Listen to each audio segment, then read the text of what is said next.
Halo semuanya, selamat sore. Kembali lagi bersama saya Teguh dari Aliansi Koin.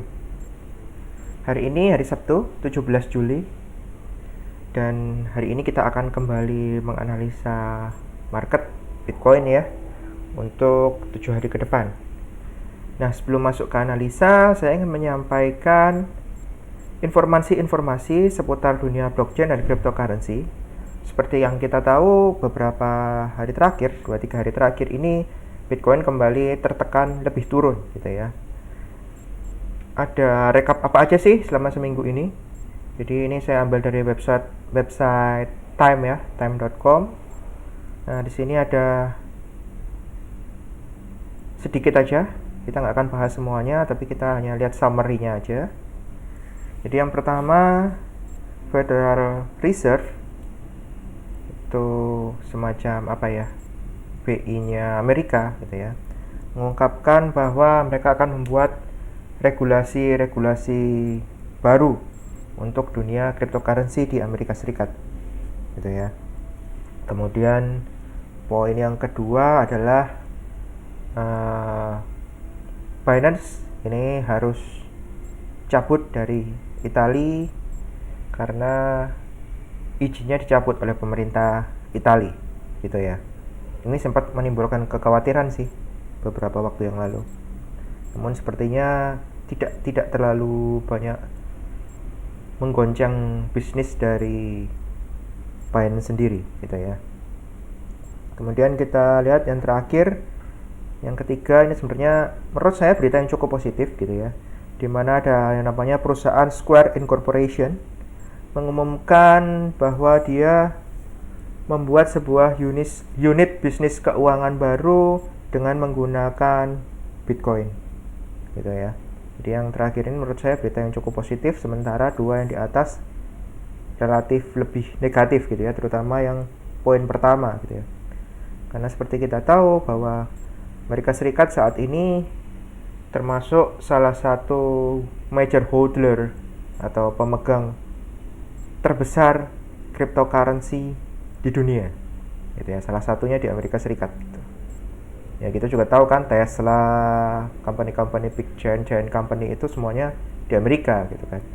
Walaupun memang dikatakan bahwa harusnya ini tidak mempengaruhi para hodler gitu ya, tidak mempengaruhi para pemegangnya, tetapi biasanya lebih cenderung berpengaruh secara langsung kepada exchange-nya. Jadi semacam apa, Binance gitu ya. Itu yang akan lebih banyak terpengaruh.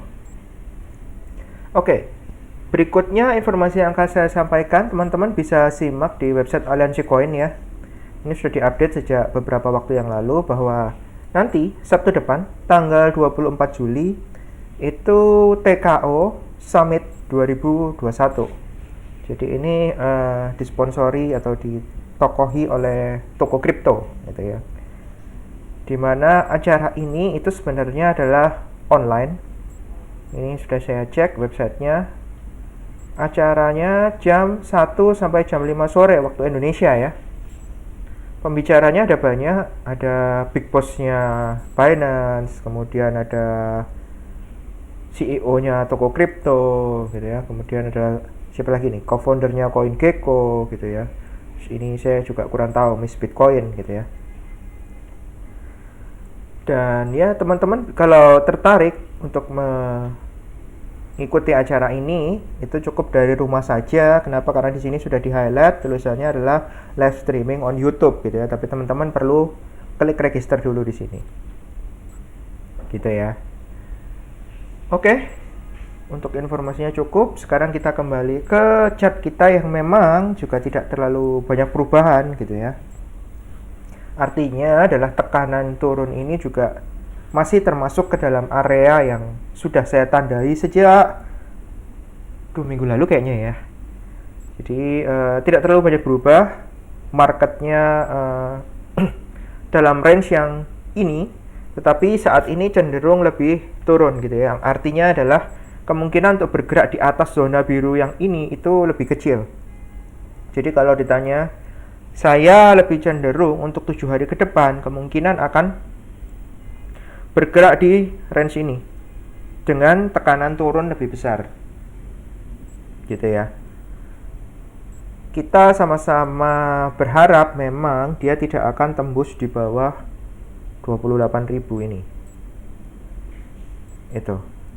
Jadi bisa dikatakan supportnya yang di 29.700an ini masih cukup kuat, dengan support di bawahnya lagi adalah di angka ini. 29.000 pas gitu ya. 28 sampai 29.000 pas gitu, 28,5 sampai 29.000 pas. Gitu. Jadi ya let's see apa akan terjadi, tapi menurut saya kalau teman-teman yang menggunakan market spot gitu ya, sarannya adalah buy on weakness saja. Jadi jangan di buy pada kondisi saat ini gitu ya, tunggu agak turun. Kalau mau tawar, coba tawar di harga 30.000 atau 29.000 USD tentu saja ini ya, bukan rupiah gitu ya. Atau kalau teman-teman yang menggunakan futures atau derivatif, teman-teman bisa coba untuk open sell gitu ya, open short gitu. Oke, itu dulu analisa dari saya. Jadi marketnya akan cenderung sideways dengan tekanan turun yang lebih kuat. Jadi kalau kemungkinan untuk naik menurut saya saat ini lebih kecil dibandingkan dengan kemungkinan untuk turun. Gitu ya. Terima kasih sudah mengikuti video ini sampai akhir. Teman-teman tetap sehat ya, agar bisa menikmati setiap profit yang dihasilkan dari dunia cryptocurrency. Oke, sampai ketemu lagi di edisi berikutnya. Salam sukses selalu buat kita semua. Salam profit.